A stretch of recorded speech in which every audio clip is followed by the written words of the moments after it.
5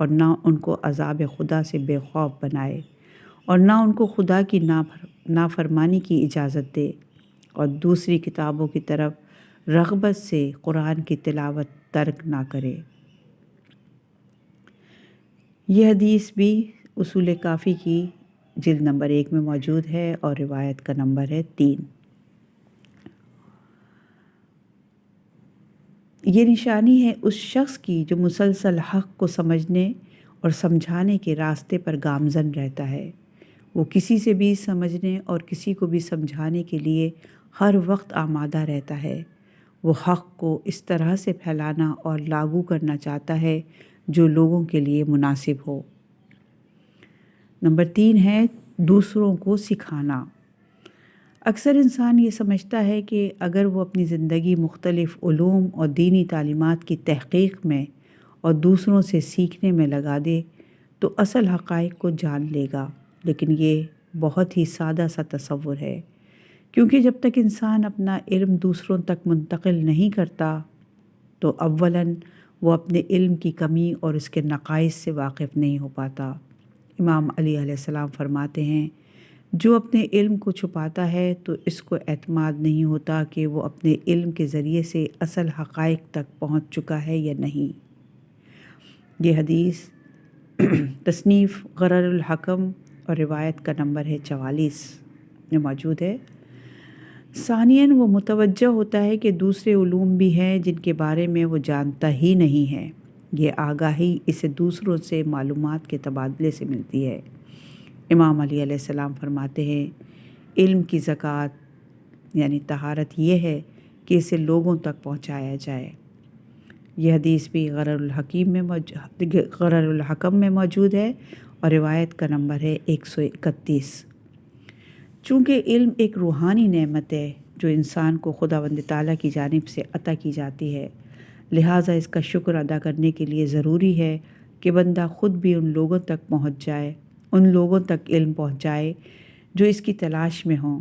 اس حوالے سے امام علی علیہ السلام فرماتے ہیں، عالم کا اپنے علم پر شکر گزار ہونے کا مطلب ہے کہ وہ اس پر عمل کرے اور ان لوگوں کو سکھائے جو اس علم کے مستحق ہیں۔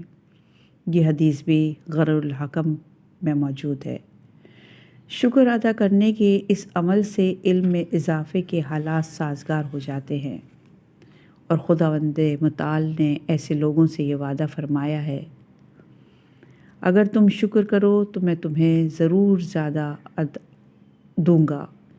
سورہ ابراہیم کی آیت نمبر 7 کا ترجمہ ہے یہ، لَإِن شَكَرْتُمْ لَأَزِيدَكُمْ، اور اگر تم شکر کرو تو میں تمہیں ضرور زیادہ دوں گا۔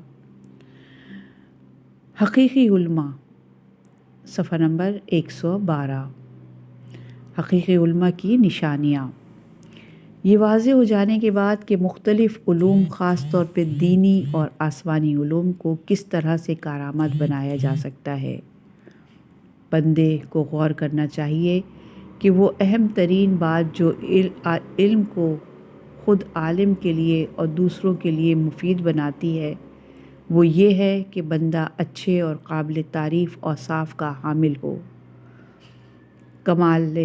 کمال حاصل کرنے اور خاص طور پر مومن بننے کے لیے ضروری ہے کہ بندہ کریمانہ خوبیوں کا مالک ہو، چونکہ علم ایک روحانی چیز ہے اور اس کا بندے کی روح پر براہ راست اثر ہوتا ہے، لہٰذا علم سے زیادہ فیضیاب ہونے کے لیے ضروری ہے کہ عالم قابل تعریف عادتوں اور خوبیوں کا مالک ہو۔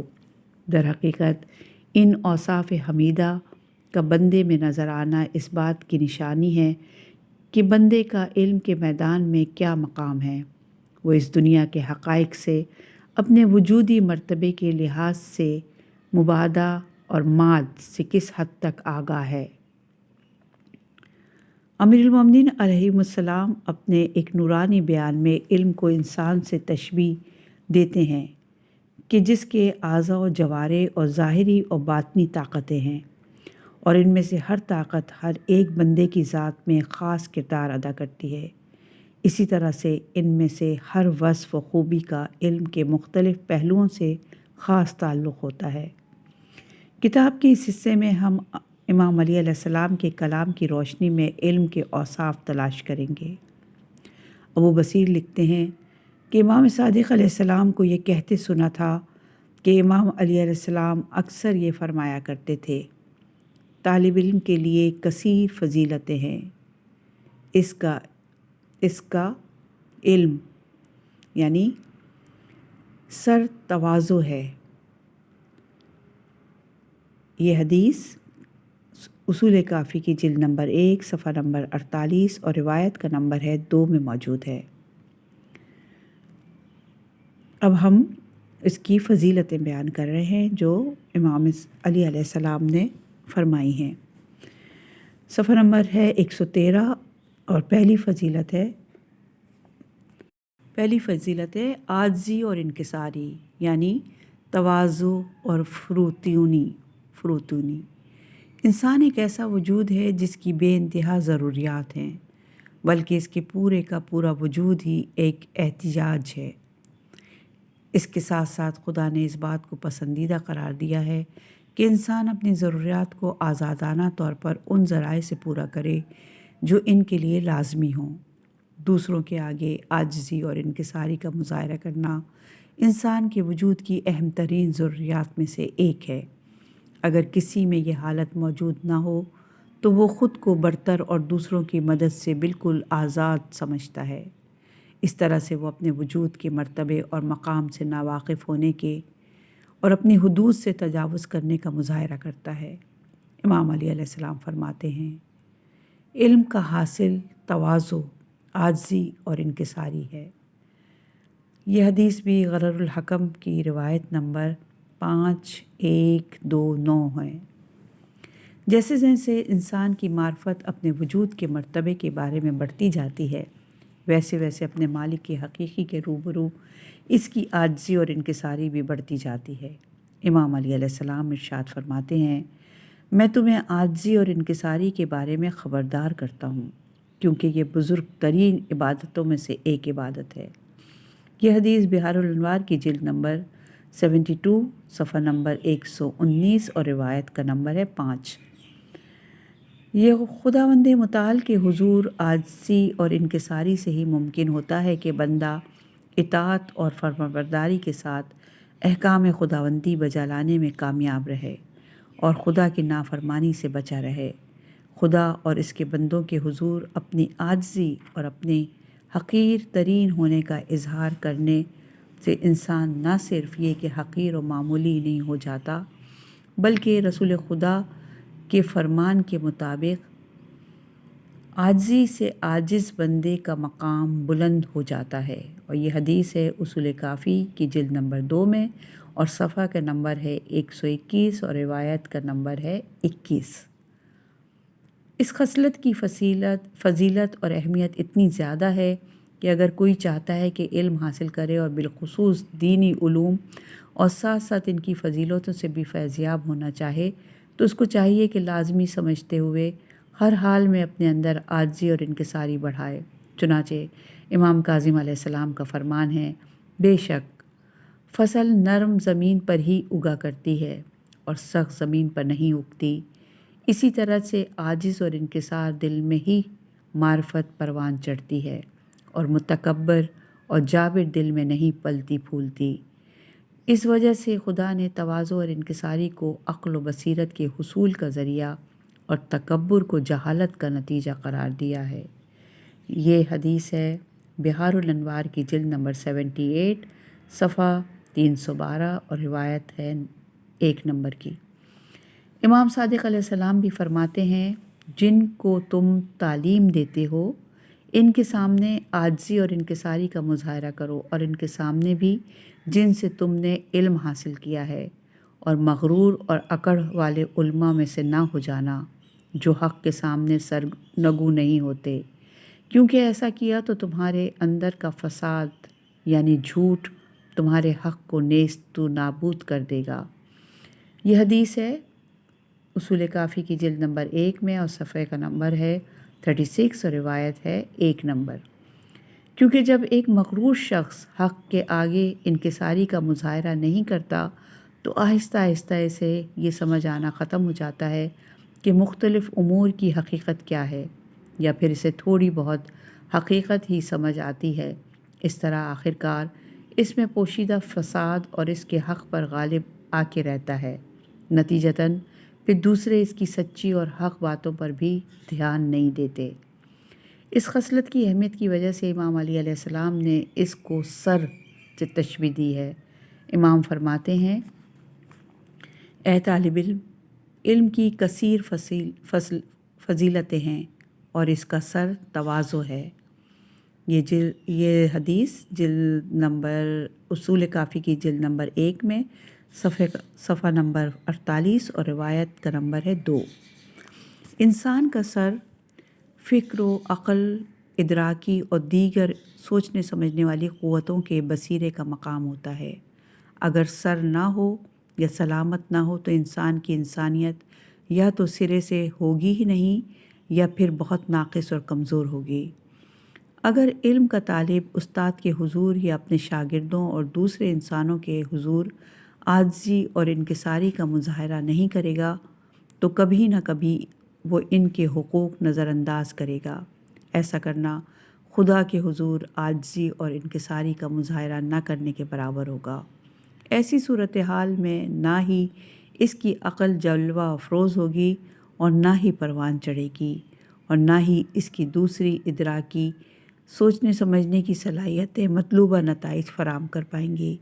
اس طرح وہ بہت سے روحانی فضائل و برکات سے محروم رہ جائے گا۔ نمبر 2 ہے فضیلت حسد سے دوری۔ حسد اس حالت اور کیفیت کو کہتے ہیں کہ جس میں انسان یہ خواہش رکھتا ہے کہ ایک نعمت اس شخص سے چھن جائے کہ جو اس نعمت کا حقدار ہے۔ یہ حدیث ہے مفردات راغب مادہ حسد۔ ابتدا میں جب وہ کسی دوسرے کے پاس کوئی نعمت موجود پاتا ہے تو حسد کی کیفیت بندے کے روح میں ایک خیال کی مانند پیدا ہوتی ہے۔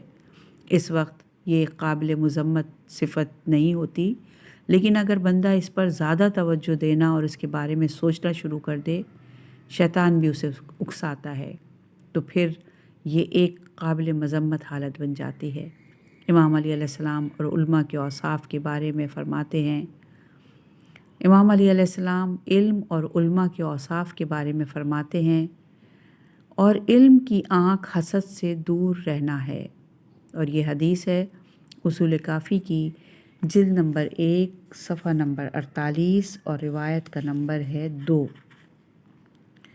حسد کا ذہنی وسوسہ اولاً اس وجہ سے پیدا ہوتا ہے کہ انسان اپنے وجود کے رتبے سے ہی نا واقف ہوتا ہے۔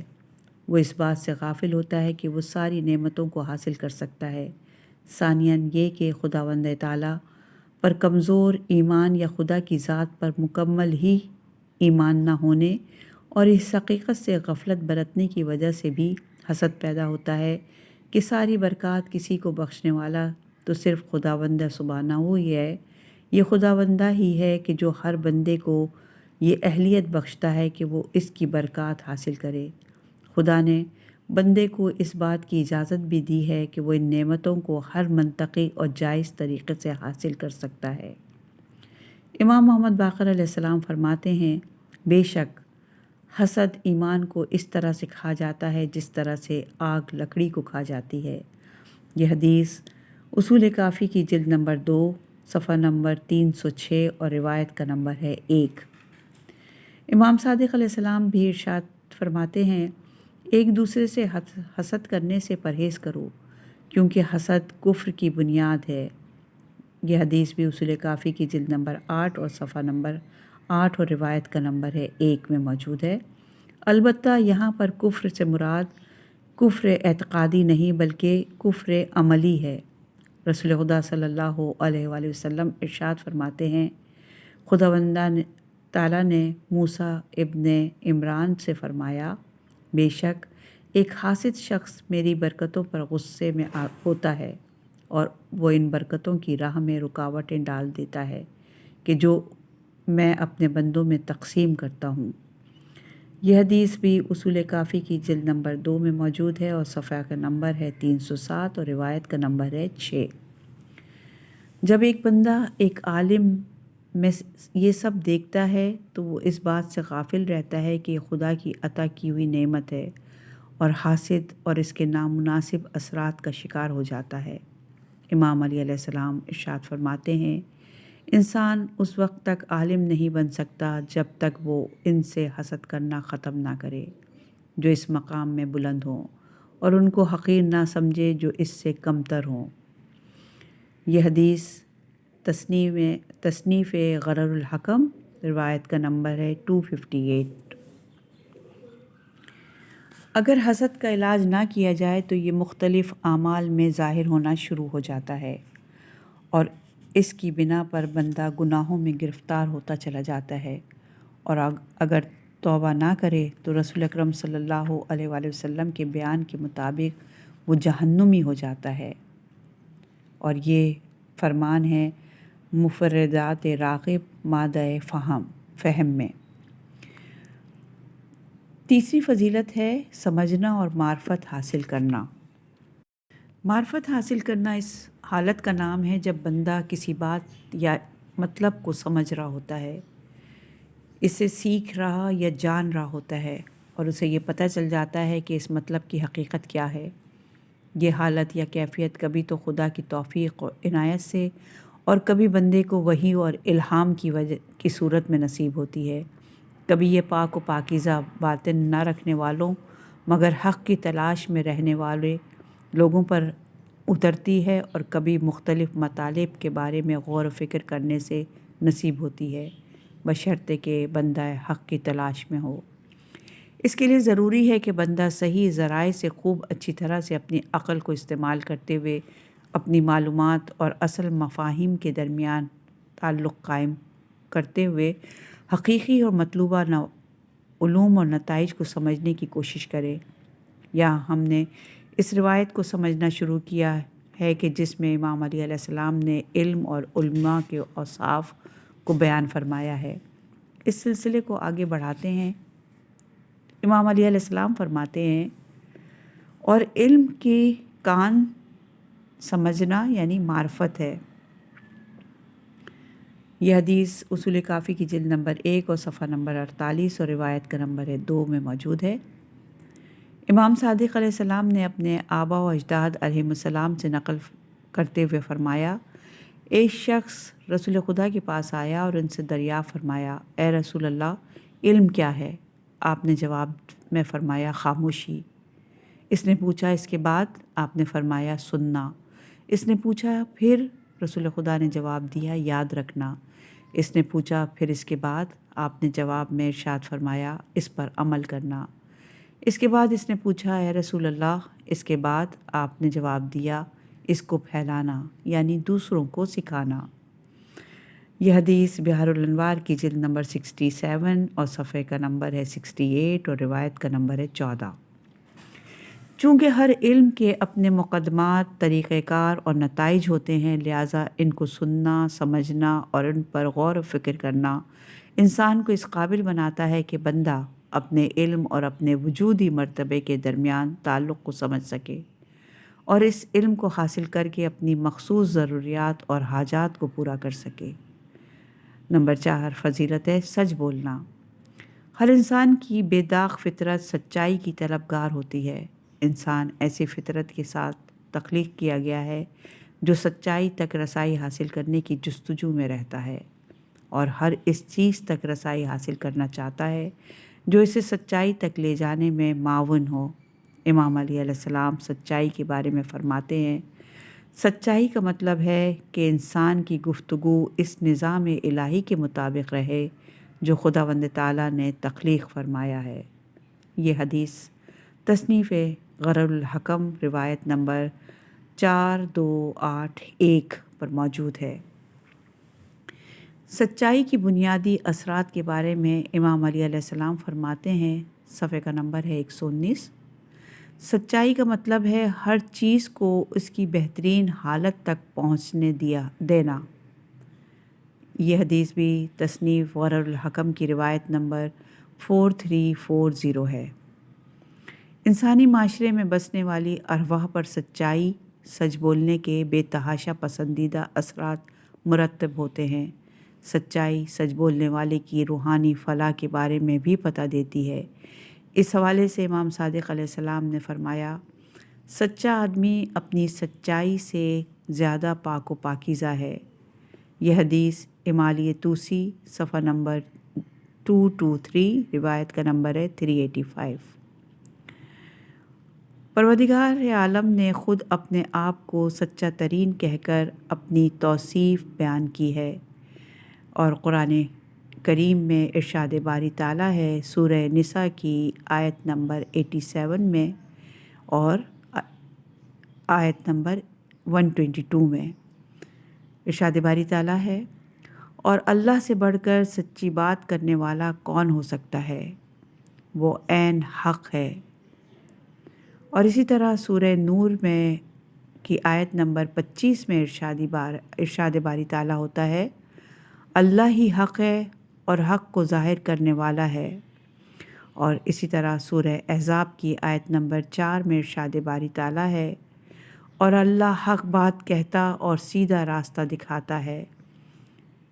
سورہ احزاب کی آیت نمبر 70 میں ارشاد باری تعالیٰ ہے، اور اے ایمان والو اللہ سے ڈرو اور سیدھی یعنی حق پر مبنی باتیں کیا کرو۔ سورہ یونس کی آیت نمبر 2 میں اور سورہ قمر کی آیت نمبر 55 میں ارشاد باری تعالیٰ ہے، اگر انسان حق کے راستے پر رہے اور اگر وہ اپنی زندگی کے سارے معاملات خداوند تعالیٰ تک پہنچانے والے راستے کے مطابق کر لے تو وہ حق و صداقت کے مقام تک رسائی حاصل کر سکتا ہے۔ علم حاصل کرنے کا بنیادی اور اولین مقصد یہ ہونا چاہیے کہ بندہ اپنی اہلیت اور استعداد کے مطابق اس دنیا کے حقائق اور اس کی اصلیت سے آگاہی حاصل کرے۔ پہلے مرحلے میں بندے کے سامنے جو مختلف امور ہیں اسے ان کی اصلیت اور حقیقت کو جاننا چاہیے، چاہے وہ اصلیت مادی ہو یا غیر مادی۔ دوسرے مرحلے میں اس کو اپنی استعداد اور صلاحیت کا جائزہ لینا چاہیے کہ علم کا کون سا میدان اس کے لیے زیادہ مناسب ہے۔ تیسرے مرحلے میں اس کو ان حقیقتوں کے بارے میں علم حاصل کرنے کی کوشش کرنی چاہیے کہ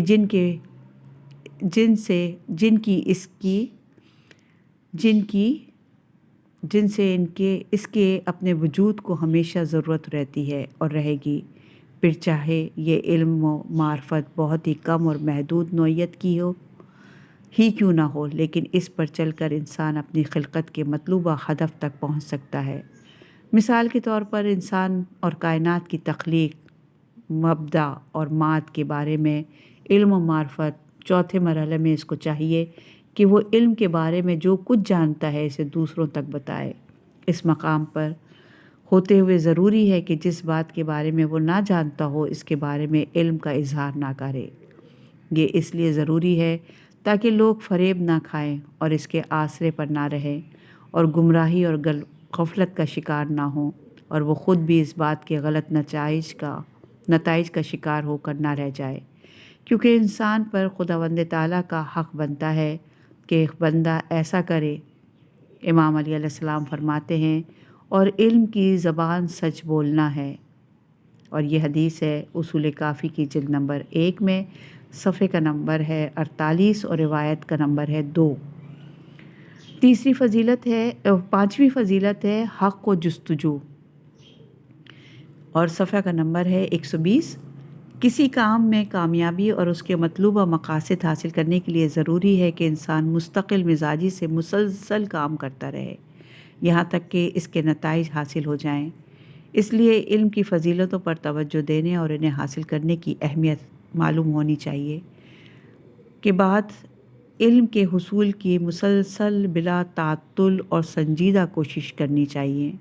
امام صادق علیہ السلام نے عنوان بصری سے فرمایا، اور علم حاصل کرو۔ بے شک انسان کو حصول علم میں رکاوٹوں کا سامنا کرنا پڑتا ہے، اس کو بہت سوچ سمجھ کر اور پھر بھرپور ہمت کے ساتھ ان مشکلات کو دور کرنے کے لیے خوب کوششیں کرنی چاہیے۔ امام علیہ السلام کا فرمان ہے، جو علم حاصل کرنے کے معاملے میں دشواریوں پر بے صبری کا مظاہرہ کرتا ہے وہ جہالت کی ذلت اور رسوائی میں گھرا رہتا ہے۔ یہ حدیث ہے تصنیف غرر الحکم کی صفحہ نمبر 43 پر۔ چونکہ انسان فطری طور پر آرام طلب ہے، لہٰذا اس راستے میں اس کے لیے ضروری ہے کہ اس عادت سے خوب اچھی طرح نمٹے۔ امام علی فرماتے ہیں، علم جسمانی راحت کے ساتھ کبھی بھی حاصل نہیں کیا جا سکتا۔ یہ روایت بھی غرر الحکم کے صفحہ نمبر 43 اور روایت کا نمبر ہے 104 پہ موجود ہے۔ اسی طرح اس راستے میں کسی کو بھی ان چیزوں کو سیکھنے میں جھجک کا مظاہرہ نہیں کرنا چاہیے جن کے بارے میں وہ نہیں جانتا۔ امام علی علیہ السلام فرماتے ہیں، بے شک جو نہیں جانتا اسے اس بات سے نہیں شرمانا چاہیے کہ اسے سیکھنا ہے، کیونکہ انسان کی قدر و قیمت کا پیمانہ یہی ہے کہ وہ کتنا جانتا ہے۔ یہ حدیث بھی غرر الحکم میں موجود ہے اور صفحے کا نمبر ہے 43۔ مسلسل کوشش اور علوم میں تحقیق و جستجو سے ممکن ہے کہ انسان اپنے دل کو شاد و آباد رکھے اور دنیا کی حقیقت اور اس میں موجود مختلف رشتوں ناتوں پر نگاہ جمائے رہے۔ امام علی علیہ السلام فرماتے ہیں، اور حفاظت علم تحقیق و جستجو کرنا یعنی تلاش حق ہے۔ یہ حدیث اصول کافی کی جلد نمبر 1 اور صفحے کا نمبر ہے 48 اور روایت کا نمبر ہے 2 میں موجود ہے۔ کسی بھی کام میں کامیابی حاصل کرنے کے طریقوں میں سے ایک طریقہ دوسروں کے تجربوں سے اور یہاں تک کہ خود اپنے تجربوں سے فائدہ اٹھانا اور اس کے مثبت پہلوؤں کو کام میں لانا اور منفی پہلوؤں سے اجتناب کرنا ہے۔ قرآن و سنت نے ماہر اور تجربہ کار لوگوں سے مشورہ کرنے پر بہت زیادہ زور دیا ہے، جو مختلف امور میں ذہانت اور تجربہ رکھتے ہیں۔ خدا نے رسول خدا کو، جو خود عقل کل ہے، خدا پر توکل کرنے کی سفارش کرتے ہوئے فرمایا، اور معاملات میں ان سے مشورہ کر لیا کریں۔ یہ سورہ آل عمران کی آیت نمبر 159 کا ہم نے ترجمہ بیان کیا ہے کہ اور معاملات میں ان سے مشورہ کر لیا کریں۔ امیر المومنین امام علی علیہ السلام فرماتے ہیں، مشورے سے زیادہ کوئی چیز معین اور مددگار نہیں۔ یہ ہے نہج البلاغہ کی حکمت نمبر 54۔ پیغمبر اکرم صلی اللہ علیہ وآلہ وسلم علوم کو قوی تر کرنے اور اس میں اضافہ کرتے رہنے کی بابت فرماتے ہیں، لوگوں میں سب سے زیادہ علم والا شخص وہ ہے جو لوگوں کے علم و حکمت کو اور اپنے علم کو آپس میں ملا دے۔ یہ حدیث ہے امالی صدوق صفحہ نمبر 21 میں۔ اس کا مطلب یہ ہوا کہ اہل علم انسان دوسروں کے تجربات سے اور دوسروں نے جس طرح سے حقائق کو سمجھا ہے ان سے فائدہ اٹھاتا ہے۔ ایسا وہ یا تو ان سے براہ راست سیکھ کر کرتا ہے یا ان کی کتابوں سے فیض حاصل کرتا ہے یا پھر دوسروں کے عالمانہ طور و طریقوں سے سیکھتا ہے۔ اگر وہ علم حاصل کرنے کی راہ میں سستی کا شکار ہونے لگے تو مختلف علوم کے مقاصد پر توجہ مرکوز کر کے اپنے آپ میں ان علوم سے پیدا شدہ اثرات پر غور کر کے ان اثرات کو حاصل کرنے کی طرف خود کو راغب کر لیتا ہے۔ چھٹی فضیلت ہے علم حاصل کرنے میں خلوص، اور صفحے کا نمبر ہے 122۔ خلوص ایک طرح کی توجہ اور روحانی حالت کا نام ہے جو انسان کے تمام اعمال میں شامل رہتی ہے اور انہیں زیادہ اہم، قیمتی اور پرتاثیر بناتی ہے۔ تمام اعمال اور تمام امور میں خلوص کے ہونے کی خواہش کی جاتی ہے۔ امام علی علیہ السلام فرماتے ہیں، خلوص بہترین عمل ہے، اور یہ حدیث ہے تصنیف غرر الحکم، روایت کا نمبر ہے 2893۔ علم ایک باطنی اور روحانی امر ہے جو روحانی تربیت اور نشو و نما میں ایک اہم کردار ادا کرتا ہے۔ اس روحانی تربیت میں خلوص کو شامل رکھنے کی خاص طور پر تاکید کی گئی ہے۔ علم حاصل کرنے میں خلوص نہ صرف یہ کہ بذات خود ایک عبادت اور بہترین عمل ہے، بلکہ اس کے ساتھ ساتھ یہ انسان کو عمل کرنے کی بھی ترغیب دیتا ہے۔ امام علی علیہ السلام فرماتے ہیں، اور علم کی جان یعنی دل